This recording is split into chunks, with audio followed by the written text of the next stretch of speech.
வணக்கம். புது நிகழ்ச்சியில உங்களை சந்திக்கிறதுல ரொம்ப மகிழ்ச்சி. இன்னைக்கு நம்ம நிகழ்ச்சியில கலந்து கொள்றதுக்காக இந்திய கம்யூனிஸ்ட் கட்சியின் சி மகேந்திரன் அவர்களும், மனிதநேய மக்கள் கட்சியின் சட்டமன்ற உறுப்பினர் திரு பேராசிரியர் ஜவஹர்லா அவர்களும் நமது அரங்கத்துக்கு வந்திருக்கிறாங்க. உத்தரப்பிரதேசத்துல மாயாவதியினுடைய சிலைகளையும் அவங்களுடைய சின்னமான யானை சிலைகளையும் தேர்தல் ஆணையம் வந்து துணி போட்டு மூடியதை சட்டவிரோதமான செயல் அப்படின்னு சொல்லி பகுஜன் சமாஜ் கட்சி சொல்லுது. ஒரு கட்சியினுடைய தேர்தல் சின்னம் பார்வையில, பொதுமக்களுடைய பார்வையில வெளியில தென்படும்படி இருந்தாலே அதையெல்லாம் மூடணும் அப்படிங்கிறது அவசியமா? தேர்தல் ஆணையத்தினுடைய அந்த நடவடிக்கையை நீங்க எப்படி பாக்குறீங்க? தேர்தல் ஆணையத்தினுடைய நடவடிக்கைக்கு ஒரு ஆழம் இருப்பதாக நான் கருதுகிறேன். தேர்தல் ஆணையர் குரேஷி சொல்ற போது ஒரு விஷயத்தை ரொம்ப தெளிவா சொல்லியிருக்காரு. மக்கள் வரிப்பணத்துல அரசியல் கட்சிகள் தங்களுடைய பிரச்சாரத்தை செய்யக்கூடாது. அதுதான் அவர் கொடுத்திருக்கிற ரொம்ப வலிமையான ஒரு கருத்து. அந்த கருத்தை நான் வரவேற்கிறேன். அதாவது அங்க மட்டுமல்ல, இந்தியா முழுவதும் ஒரு நடைமுறை என்ன இருக்குன்னு கேட்டீங்கன்னாக்க, நம்ம ஊர்ல இலவசங்கள்னு போட்டு ஏதோ அந்த கட்சி கொடுத்தது மாதிரி ஒரு தோற்றம். இப்ப நீங்க பாத்தீங்கன்னாக்க அந்த இலவசங்கிறத மாத்திட்டு விலை இல்லா பொருள் அப்படின்னு இப்ப போட்டு கொடுக்கறாங்க. அந்த இலவசங்கிற வார்த்தையை எடுத்துட்டாங்க. ஆட்சி மாறுற போது இதுவும் மாறிக்குது. அப்ப இவங்க எல்லாம் என்ன, இதனுடைய அடிப்படை என்ன அப்படின்னு கேட்டாக்க, ஓட்டுக்காக அரசாங்கத்தினுடைய இடத்தை பயன்படுத்துறது. இப்ப அந்த அம்மா என்ன பண்ணிருக்கிறாங்க, மாயாவதி நைடாவில் வந்து ஒரு கௌதம புத்தருடைய ஒரு பூங்காவில் யானையே நிறுத்திட்டாங்க, ஃபுல்லா நிறுத்திட்டாங்க. அதுக்கு என்ன நோக்கம்? அதோடைய நோக்கம் தேர்தல்ங்கிறத தவிர வேற ஒன்றும் கிடையாது. தேர்தல் சின்னத்தை வைக்கணும். அதனால இது தப்பு என்று தேர்தல் ஆணையம் சுட்டிக்காட்டி இருப்பதை நான் மனப்பூர்வமாக வரவேற்கிறேன். இது வந்து இந்திய அரசியலமைப்பு சட்டத்தினுடைய பிரிவு 14 அனைவருக்குமான சமத்துவத்தை வலியுறுத்துகிறது. இங்க ஒரு லெவல் பிளேயிங் ஃபீல்டு இல்லாம எங்களுடைய சின்னத்தை மட்டும் முடக்குவதற்கு தேர்தல் ஆணையம் முயற்சி செய்கிறது அப்படின்னு சொல்லி பகுஜன் சமாஜ் கட்சி குற்றம் சாட்டுகிறது. இல்ல, அது சரியான ஒரு கருத்தாக இருக்க முடியாது. ஏனென்றால் 2000 கோடி ரூபாய்க்கு வேற எந்த ஒரு அரசியல் கட்சியும் தங்களுடைய சின்னத்தை வந்து உத்தரப்பிரதேசத்துல ஸ்தாபிக்க இல்லை. அறிவால் சுத்தியல் நட்சத்திரமோ அல்லது கதிர் அறிவாலோ உத்தரப்பிரதேசத்துல சின்னங்களாக இருக்கக்கூடிய இந்த அளவுக்கு அதிகமாக இருப்பதை பார்க்க முடியாது. ஆனா அதே நேரத்தில் வந்து தேர்தல் ஆணையம் அதுவும் ஒரு லெவல் பிளேயிங் ஃபீல்ட வந்து சமமான ஒரு களத்தை அமைக்க வேண்டும். காங்கிரஸோ அல்லது சமாஜ்வாதி கட்சியோ அல்லது பாஜகவோ இது போன்ற வகையில வேற எங்கேயாவது சிறிய அளவில் இது போன்ற தங்களுடைய சின்னங்களையோ அல்லது தங்களுடைய கட்சிக்கு செல்வாக்கு சேர்க்கக்கூடிய விஷயங்களை செய்திருந்தால் அதையும் மூடக்கூடிய உத்தரவை பிறப்பிக்க வேண்டும். காங்கிரஸ் கட்சியினுடைய சின்னத்தை வந்து யாரும் முடக்க முடியாது. அதனுடைய சின்னம் கையாக போயிடுச்சு. அதனால அதுல வந்து அவங்களுக்கு அது ஒரு சாதகமான சூழல் இருக்கு. முலாயம் சிங் சின்னம் வந்து சைக்கிளாக போயிடுச்சு. அதனால அந்த ரெண்டையும் எங்கேயும் தென்படும் இடங்கள் எல்லாம் மூட முடியாது. அப்போ லெவல் பிளேயிங் ஃபீல்டு இல்லங்கிறது வந்து அந்த ரெண்டு விஷயங்கள்லயுமே தெளிவாக இல்லையா? தெளிவாகுது. இதுல என்ன விஷயம் அப்படின்னு கேட்டீங்கன்னாக்க, நான் மீண்டும் வலியுறுத்தி சொல்றது அதுதான். இப்ப கையை வந்து மனுஷன் எலெக்ஷன்ல போறேன் வந்து வெட்டிட முடியாது, சைக்கிள் இல்லாம இருக்க முடியாது, அது வேற விஷயம். ஆனால் ப்ரொஜெக்ஷன், ஒரு விஷயத்தை வந்து மக்கள் மனதில் ஆழமாக பதிய வைப்பது என்பது தேர்தல் விளம்பரங்கள்ல முக்கியமானது. அந்த விளம்பரத்தை அந்த அம்மா வந்து ரொம்ப திட்டமிட்டு பிளான் பண்ணி வச்சிருக்கிறாங்க. இது அவங்க மட்டும் இல்ல, யார் வச்சாலும் தப்பு. அரசு பணத்துல இப்படி வந்து தங்களுடைய கட்சியினுடைய சின்னத்தை மக்கள் மனதில் பதிய வைக்கக்கூடிய அந்த விஷயத்துக்கு எதிரான ஒரு நடவடிக்கையா தான் இதை நம்ம. அது எங்களுடைய கட்சி சின்னம் யானை இல்ல, அந்த கட்சி சின்னம் யானையில உண்டான தந்தம் இரண்டும் பூமியை பார்த்து இருக்கும். இப்ப நாங்க சிலையாக வச்சிருக்கிற யானை எல்லாமே இந்திய மரபுல வரக்கூடிய யானை. இது வந்து சபாநாயகருடைய, நாடாளுமன்ற சபாநாயகருடைய, அவைத்தலைவர்களுடைய இருக்கையிலேயே கூட பொறிக்கப்பட்டிருக்கக்கூடிய யானை. இந்த யானையினுடைய தந்தங்கள் மேல் நோக்கி இருக்கும், விண்ணை பார்க்க இருக்கும் அப்படின்னு சொல்லி அவங்க சொல்றாங்க. இது வந்து வாதத்திற்க வேண்டும் என்றால் இந்த கருத்துக்களை சொல்லலாமே தவிர, நிச்சயமாக வந்து அது தேர்தல் நேரத்தில் பர்மனண்டாக நிரந்தரமாக தங்களுக்கு ஆதரவை பெற்றுத்தர வேண்டும் என்ற ஒரு நோக்கத்துடன் தான் அது ஸ்தாபிக்கப்பட்டிருக்கின்றது.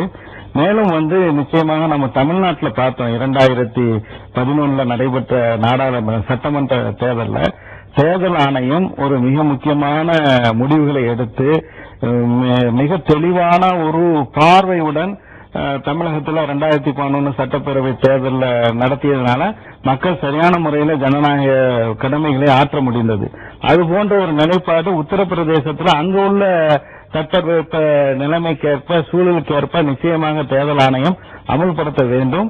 இந்த அடிப்படையில் தேர்தல் ஆணையம் நியாயமாக நேர்மையாக பாரபட்சம் இல்லாமல் நடந்து கொண்டிருக்கின்றது என்பதனுடைய எடுத்துக்காட்டாகத்தான் உத்தரப்பிரதேச தேர்தல் தொடர்பாக தேர்தல் ஆணையம் எடுக்கக்கூடிய நடவடிக்கைகளை நான் பார்க்கிறேன். பகுஜன் சமாஜ் கட்சி நேற்று வெளியிட்ட அறிக்கையில அதுதான் கேட்கறாங்க, கோயில்கள் இருக்கக்கூடிய யானையை உங்களால் என்ன செய்ய முடியும், அரசு அலுவலகங்கள் இருக்கக்கூடிய யானைகளை என்ன, யானை சிலைகளை யானை உருவங்களை என்ன செய்ய முடியும், அங்க வரக்கூடிய மக்கள் அதை பார்க்க மாட்டாங்களா அப்படின்னு சொல்லி. அதாவது அந்த யானைகள்லாம் கலாச்சார யானைங்கிறது மக்களுக்கு புரியும். அது எலெக்ஷனுக்காக வைக்கப்பட்டதுங்கிறது மக்கள் மனசுல புரியாது. இதுதான் எலெக்ஷன் பிரச்சாரங்கிறது மக்கள் புரிஞ்சுக்குவாங்க. அந்த யானைக்கும் இந்த யானைக்கும் இருக்கக்கூடிய வித்தியாசத்தை மக்கள் புரிஞ்சுக்காதவர்கள் அல்ல. யானை அங்க இருக்குங்கிறதுனால யானை ஓட்டு போட்டுருவாங்க அப்படிங்கறது இல்ல.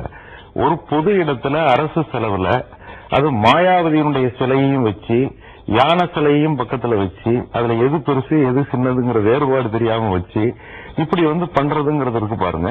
இது ஒரு தந்திரம் தான். முதல்ல ஒரு நேர்மையான அரசியல் கட்சி அப்படின்னு சொல்லி பிஎஸ்பி நினைத்தால் இதை அவங்க உணரணும். ஒரு ஜனநாயகத்துல உணர்த்துற போது உணரணும்.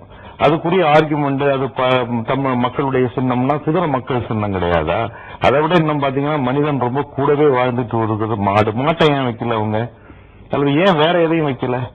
யானையை மட்டும் பண்பாடுங்கிறது அதான் ஒரு தந்திரம். அது இந்த தந்திரத்தை மக்கள் புரிஞ்சுக்கணும். நம்ம தொடர்ந்து பேசலாம். பொதுப்புகார்த்தங்கள் சிறிய இடைவேளைக்கு பிறகு தொடரும். பொதுப்புகார்த்தங்கள் மீண்டும் தொடர்கிறது. அடுத்த பிரச்சனையாக உத்தரப்பிரதேசத்தில் இருக்கக்கூடியது மத்திய அரசினுடைய அறிவிப்பை தேர்தல் நடைமுறை முடியும் வரை தடை செய்து வைத்திருக்கிறது.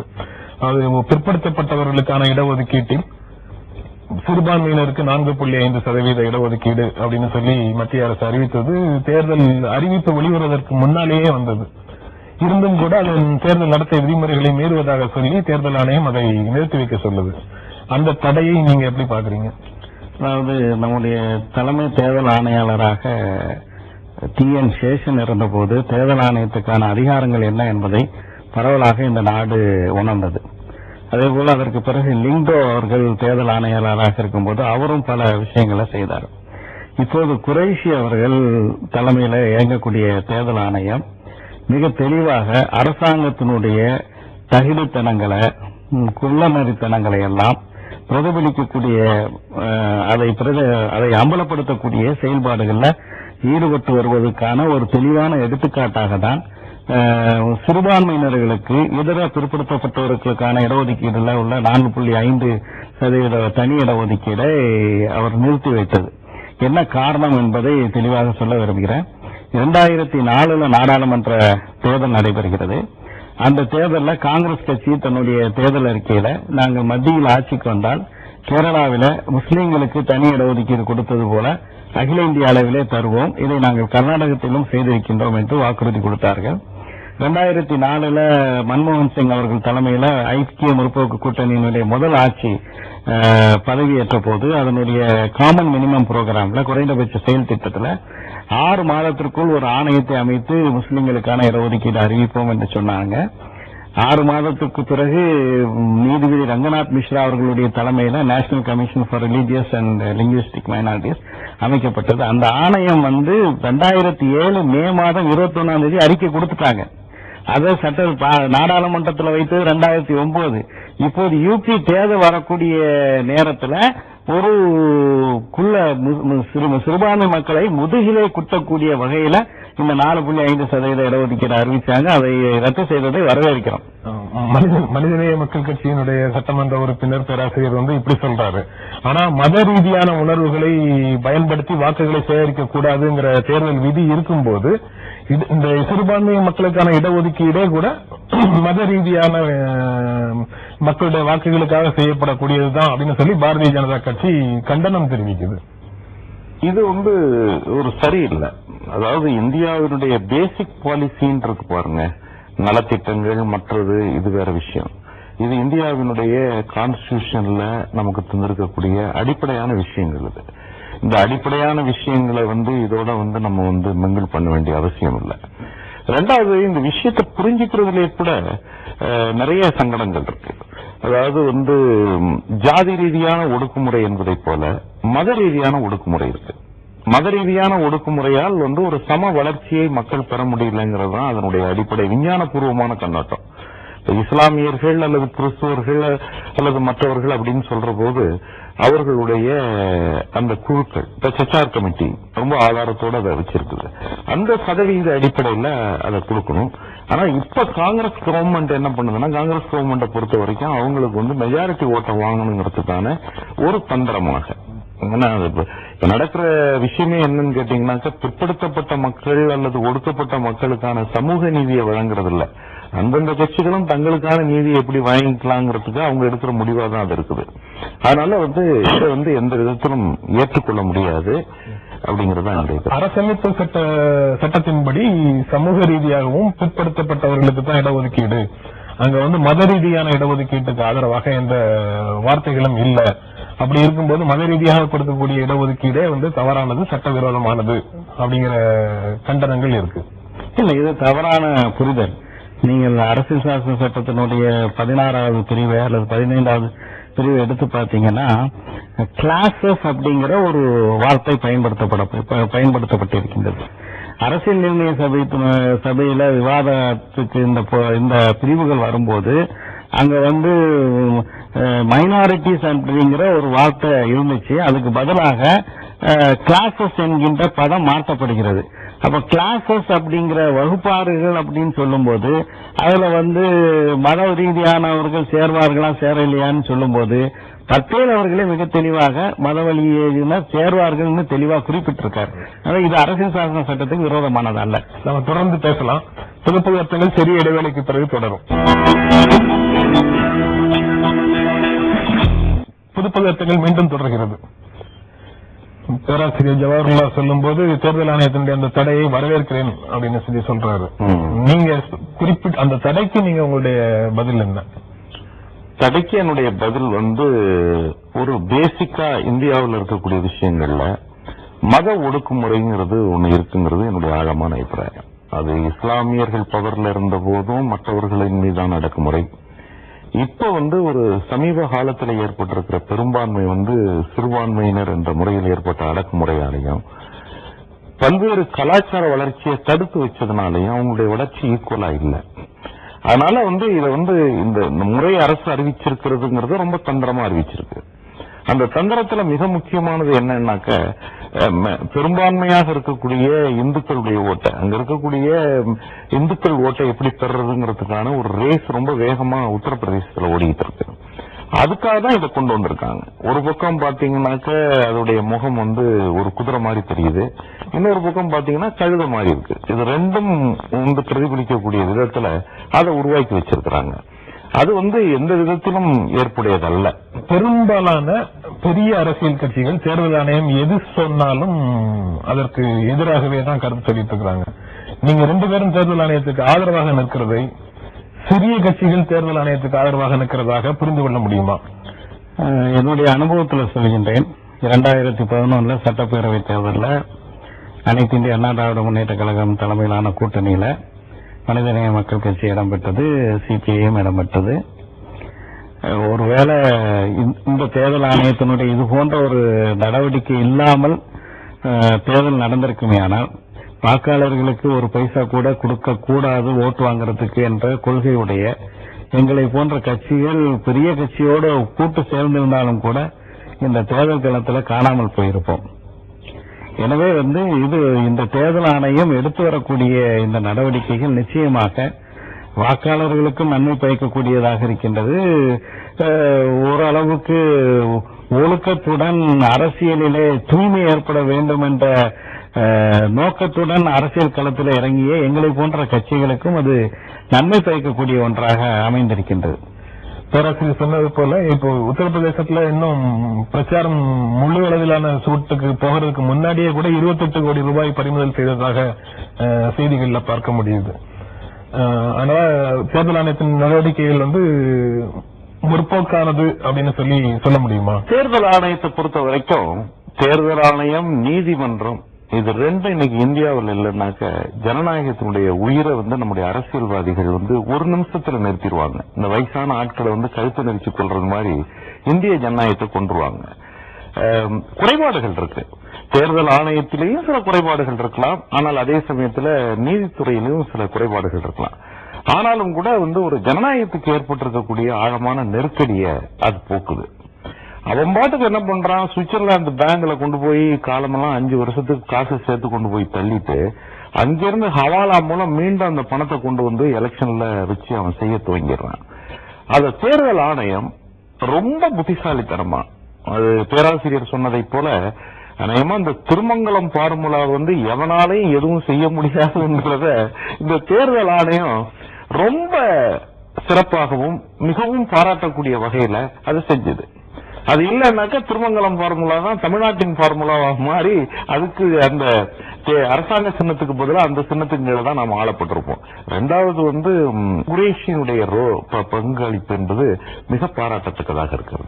இந்த கருப்பு பணம் அப்புறம் பெரிய கட்சிகளுடைய நடவடிக்கைகள் இது எல்லாமே போதுமான அளவுக்கு தேர்தல் ஆணையத்தால கட்டுப்படுத்த முடிவது இல்லை. அவங்க வெளியில ஆடம்பரமாக அறிவிப்புகள் சொல்ற அளவுக்கு ஆக்சுவலா நடைமுறைகள்ல இல்ல. அது எல்லாமே பொதுமக்களை கண்கட்டு வித்தையாகத்தான் அது நடக்குது அப்படின்னு சொல்லி பெரிய கட்சிகளை சேர்ந்தவர்கள் சொல்றாங்க.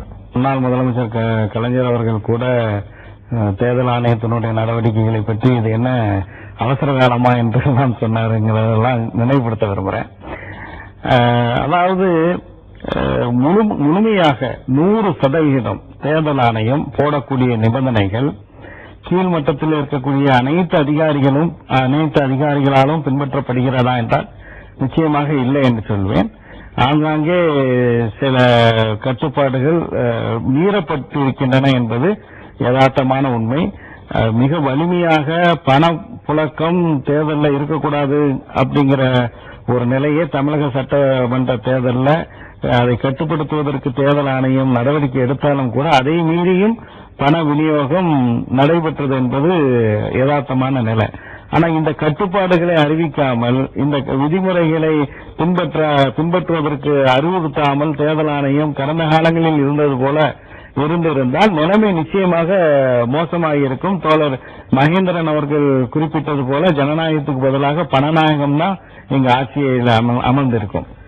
தேர்தல் காலங்களில் தேர்தல் ஆணையம் இது போன்று எடுக்கக்கூடிய நடவடிக்கைகளுக்கு மக்கள் திரள் அமைப்புகளில் இருந்து நேரடியான ஆதரவு தெரிவிக்கப்பட வேண்டும் அப்படின்னு சொல்லி ஒரு கருத்தும் இருக்குது. அது அந்த கருத்தை நீங்க ஆதரிக்கிறீங்களா? ஆமா, நான் ஆதரிக்கிறது மட்டுமல்ல, இதை ஒரு ஜனநாயக விழிப்புணர்வு இயக்கமாகவே நடத்தணும். அது வெறும் அரசியல் கட்சிகள் அல்ல, பெரிய அரசியல் கட்சிகள் அப்படின்றவங்க உள்ள எப்படியே பெரிய அரசியல் கட்சி கிடையாதவங்க பெருசா பணம் வச்சிருக்கிறாங்க, அவங்களால எல்லா செலவு செய்ய முடியுது, தொடர்புபடுத்த முடியுது. அது ஒரே நாள்ல ஒரு கட்சிக்கு 50% வாக்குகளும் அடுத்த 3 வருஷத்துல அல்லது இடைத்தேர்தலில் அதுக்கு 10% வாக்கு போனா கம்ப்ளீட்டா மாறிட்டாங்கிறது அர்த்தம் அல்ல. அது ஒரு சூழலை அவர்கள் பயன்படுத்திக் கொள்கிறார்கள். பயன்படுத்துவதற்கு பணம் ஒரு முக்கிய ஆதாரமா நம்முடைய ஜனநாயகத்துல அது இருக்கு. ஏழைகள் நிறைந்த நாட்டுல அதுக்கான சாத்தியங்கள் இருக்கு. அப்ப நம்ம என்ன செய்யணும் அப்படின்னு கேட்டீங்கன்னாக்க, ஒரு பக்கம் பெரிய அரசியல் கட்சிகள், நான் இன்னும் ரொம்ப வெளிப்படையா சொல்ல போனோம்னாக்க ஆதிக்க அரசியல் கட்சிகளை எதிர்த்து அதற்கு மக்களோடு தொடர்புடைய கொள்கை அடிப்படையிலான மற்ற கட்சிகள் ஒன்றுபடுவது ஒரு காலத்தின் அவசியம். மத்தியிலும் சரி மாநிலத்திலும் சரிதான் என்னுடைய ஆழமான அபிப்பிராயம். ஏன் அப்படின்னாக்கா அது பணத்தை எதிர்க்கிற ஒரு போராட்டம். அந்த போராட்டத்துக்கு மக்களை தயார்படுத்தணும். அது ஏதோ எலெக்ஷன் நேரத்தில் செய்யறது இல்ல. ஜனநாயகத்தையும் அல்லது தேர்தலையும் தூய்மையாக வைத்துக் கொள்ள வேண்டும் என்பது தேர்தல் கமிஷனை விட இந்த நாட்டு மக்களுக்கு தான் கூடுதல் அக்கறை வேணும். காரணம் அவங்க தான் ஜனநாயகத்தை பாதுகாக்கிறவங்க. அப்ப அவங்கள்ட்ட ஒரு விழிப்புணர்வை உருவாக்குவதும் அதற்கான ஒரு இன்டராக்ஷன் ஏற்படுறதும் ரொம்ப அவசியம். எவ்வளவு நீண்ட தூர ஓட்டப்பந்தயமாக இருந்தாலும் சரி அது முதல் அடியில் இருந்துதான் தொடங்குகிறதுன்னு சொல்லுவாங்க. எவ்வளவு பெரிய கோலமாக இருந்தாலும் சரி அது முதல் புள்ளியில் இருந்துதான் தொடங்கணும்னு சொல்றாங்க. அதே போல தேர்தல் ஆணையம் இந்திய ஜனநாயகத்தை உயிரோடு வைத்திருப்பதற்காக எடுக்கக்கூடிய முடிவுகளையும் நடவடிக்கைகளையும் புரிந்து கொள்ள முடியுது. இந்த நிகழ்ச்சியில் கலந்து கொண்டு உங்களுடைய கருத்துக்களை எங்களோடு பகிர்ந்து கொண்டதற்காக பொதுப்புதற்கு நன்றி தெரிவித்துக் கொள்கிறது. மீண்டும் சந்திப்போம். நன்றி, வணக்கம். இந்நிகழ்ச்சியை பற்றிய உங்கள் கருத்துக்களை பதிவு செய்ய வேண்டிய இலவச தொலைபேசி எண் 180042555858 அல்லது feedback@புதியதலைமுறை.tv என்ற முகவரிக்கு மின்னஞ்சல் செய்யலாம்.